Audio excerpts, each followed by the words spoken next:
Hello বন্ধুরা, আসসালামু আলাইকুম রাহমাতুল্লাহ। আমি বাবুল শেখ বরাবরের মতো আপনাদের কাছে চলে আসছি নতুন একটা এপিসোড এবং সুন্দর কিছু কথা বলার জন্য আপনাদের কাছে। হ্যাঁ, আপনি যদি চিন্তা করতেছেন, আপনি যদি মনে করেন যে আপনি ইউটিউবার হবেন এবং ফেসবুকে হবেন, তাহলে ভাই আপনি শুরু করে দেন, এক্ষুনি শুরু করে দেন। আপনার যদি সময় হাতে কোনো কম, আপনার অনেক কাজ ভাই।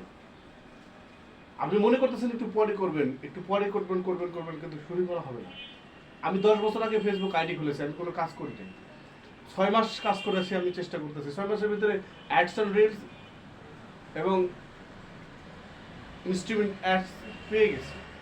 এর মাধ্যমে ছোটোখাটো কিছু অর্থ উপার্জন করা হবে। আপনার সুন্দর সুন্দর সামাজিক অনেক ভালো ভিডিও আছে, আপনার প্রতিবেশী, আপনার আপনার প্রতিবাদ, আপনার সব কিছু, আপনার কথা বলার একটা জায়গা। আপনি কেউ যদি ঘরে বসে থাকেন, আপনি যদি আপনার কোনো কিছু না পান, আপনি যদি ডিপ্রেশনে ভোগেন, তাহলে